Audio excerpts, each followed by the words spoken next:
Hello, good morning, students. Please subscribe the channel, drop a like, share, and comment. Today's transcription number 477 of Sir Kailash Chandra's volume number 22 on the speed of 120 words per minute. Start.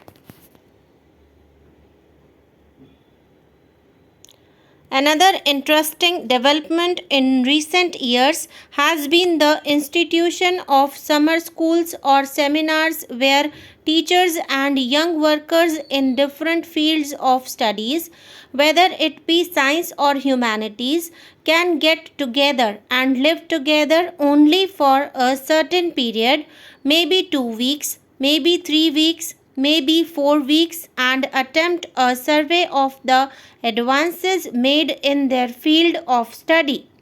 The summer schools have proved to be one of the most fruitful developments which we have had in recent times, and I have heard myself from the most distinguished scientists and others that their participation in those summer schools has brought to their notice many developments of which they were unaware.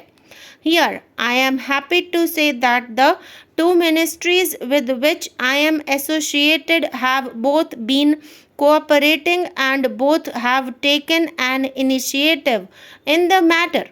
Since 1989, the summer schools have been largely increasing, and the University Grants Commission during the current year is subsidizing and helping a very large number of summer schools.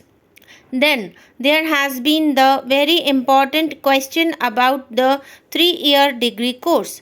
This is a matter on which discussions have been going on in this country for over 40 years, and the consensus of opinion, without almost a single exception, has been that the 3-year degree course is the only type of degree course which we should introduce at the undergraduate level.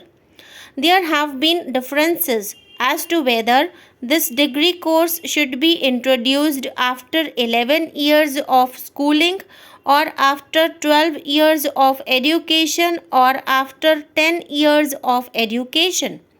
There may be some difference on that point, but that the degree course as such, the structure of the course, should be 3 years is almost universally admitted.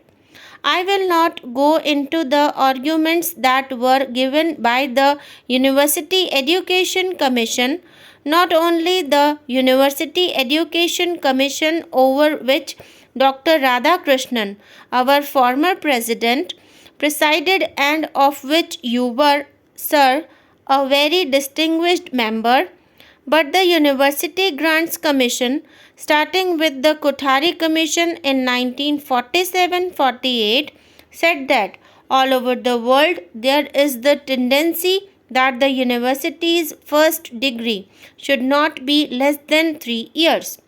In many countries, for example, in the United Kingdom, today there is the move for making the honors course a 4-year degree course.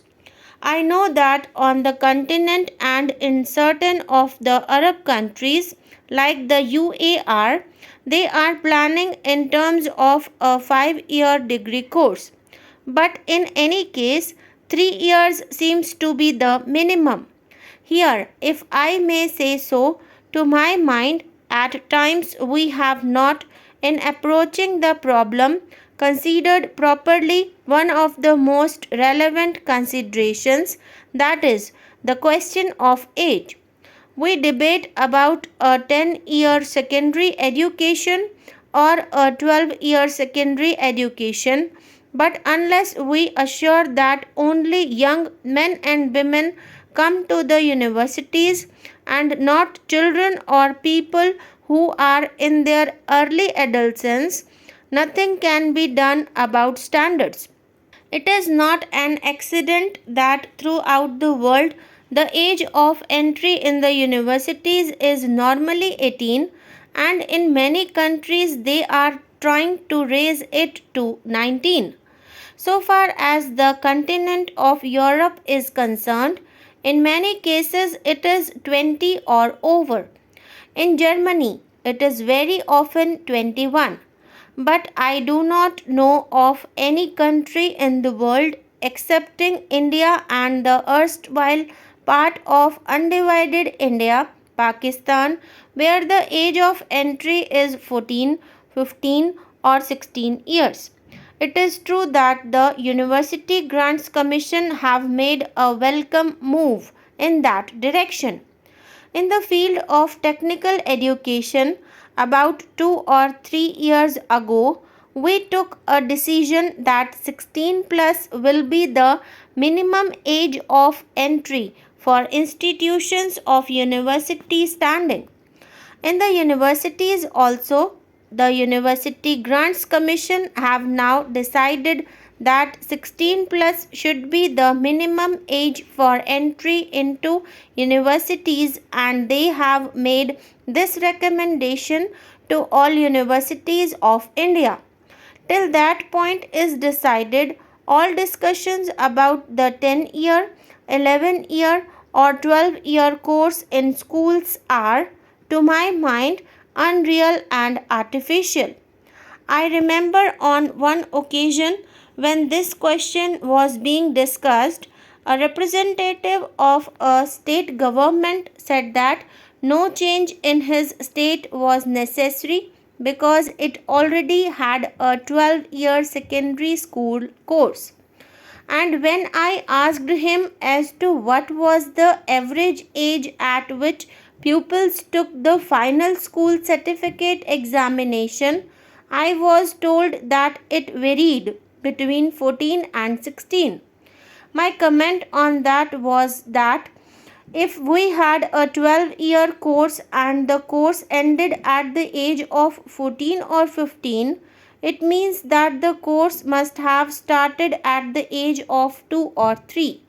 I said that why we should not go a step further and say that we should have a 16-year course.